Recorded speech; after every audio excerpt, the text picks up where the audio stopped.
Alright, it's day 3 of doing a green wood bow, and first thing I'm going to do is I'm going to sharpen up my tools, do a quick edge on them. They're starting to get a little bit dull and it's making me work too hard. Combination stone, I'm going to use the fine side because my blade is not that dull. A little water on it.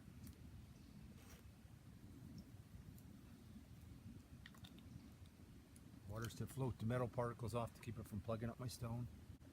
I'm going to do the same basic move that I taught you in the knife making. Just 5 J strokes out, drag it down, 4, 5,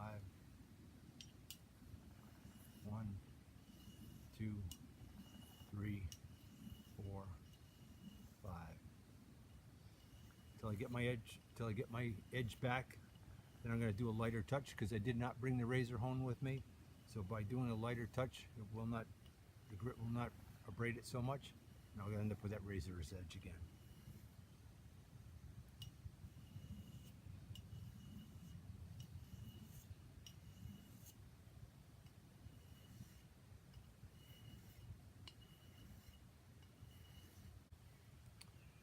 Okay, I'm going to show you how to sharpen your hatchet as well.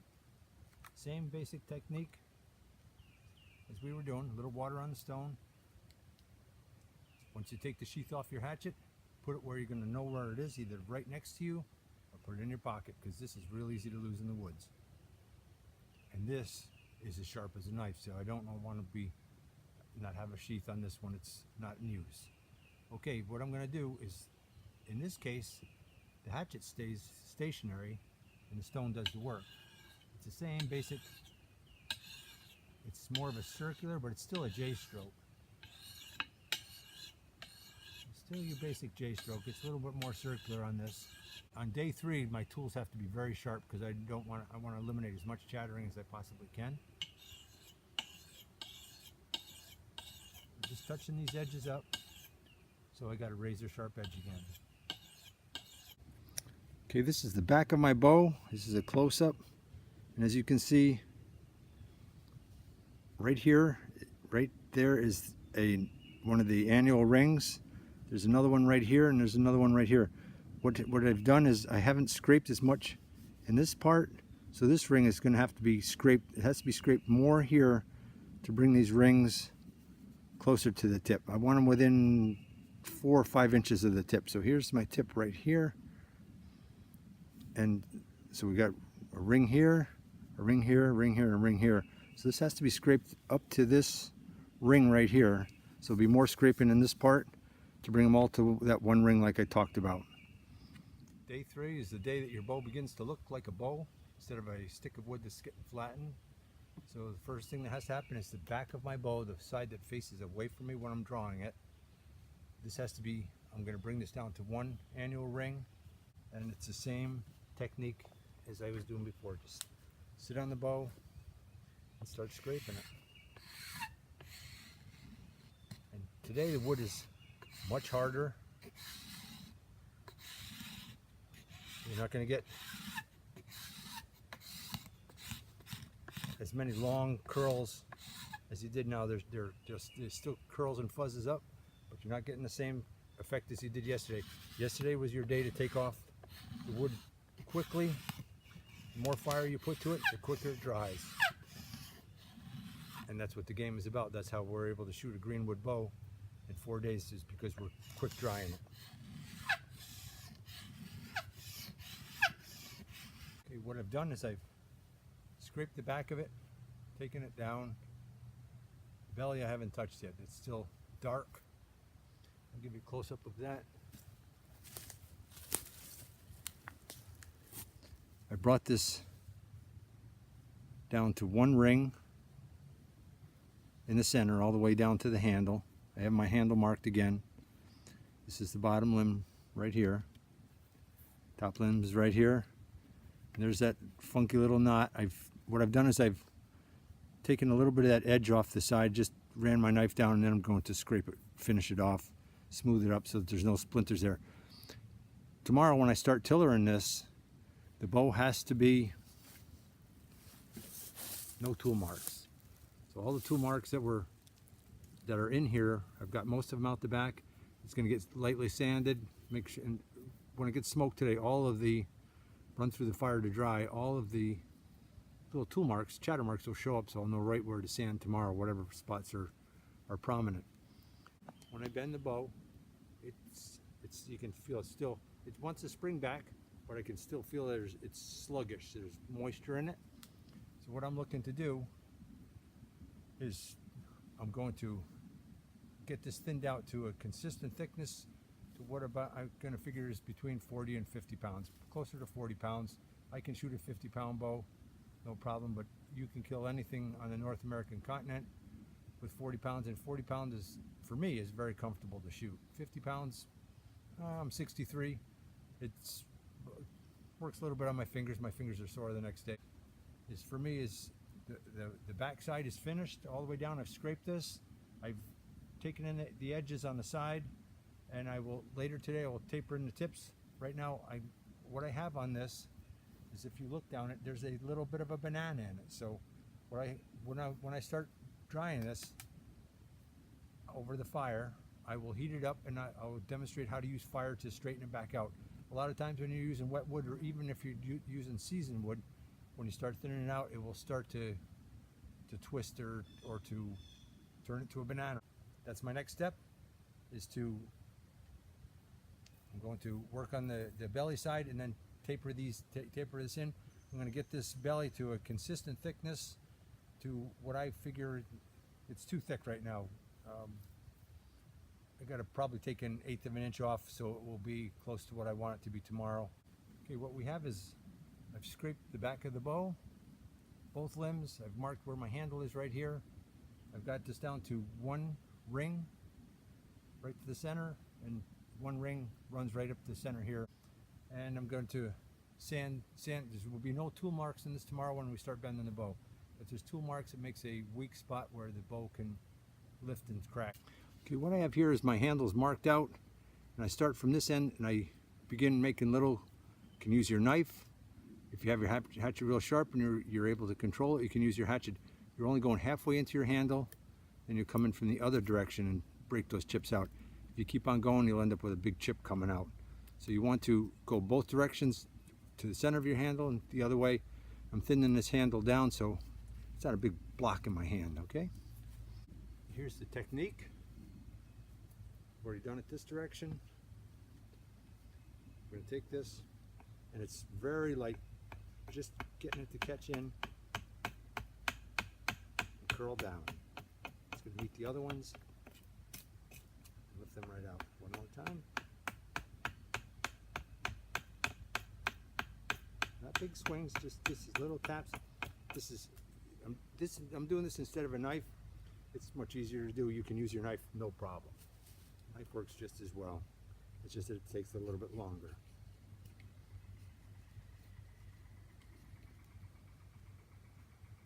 If I'm pulling towards me, my elbow is locked against my side, so it cannot come at me. I just do short little pull-ins, or you can just turn the bow over. It's your choice. If I'm going down, I'm still using my body. I'm locking this into my body and leaning down. Else I'm just wildly slicing. So I'm using the pressure of my body with this pressed right against my ribs, pushing down. And of course, if you have a hatchet and it's real sharp, it's way easier. So this just little taps till I get a curl started. Run it to the center. Turn it around.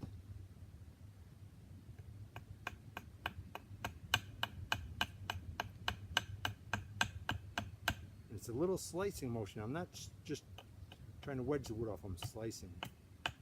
It's like if I was using a knife, I'm slicing.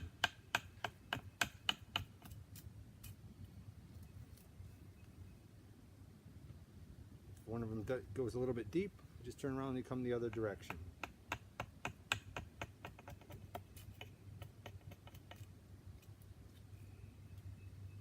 That's how you start bringing your handle in. Next step, I've thinned down my handle about to where I want it to be. A little bit of scraping, a little bit of sanding, and the handle will be finished. I'm going to work on the belly side now. And I'm going to use the hatchet. When the hatchet isn't in use, I put it back in the case. It's too dangerous to leave it laying around with that sharp of an edge. I can have a serious cut on my ankle if I'm not careful. Okay, starting right up here by the handle, just below where my handle ends. I'm gonna, this is light chops now because I don't have that much wood to take off. So this is just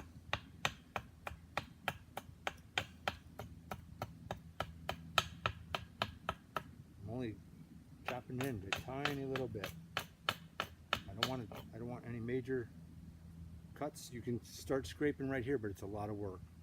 I would suggest just doing light, very light chops. If your hatchet's not sharp enough, you're gonna be doing this, and all of a sudden you're gonna make a bad lick and hit the edge, and you just spoiled your bow and you're starting all over again. Little light chops, razor sharp hatchet, shave it.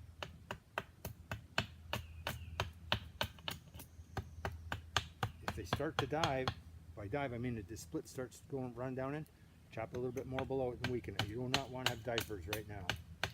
It's not what you want. You just want little chips to come off. And these little horizontal chops that I'm putting in here, that's to stop it from diving. That's why I'm doing that. That's exactly why I'm doing that.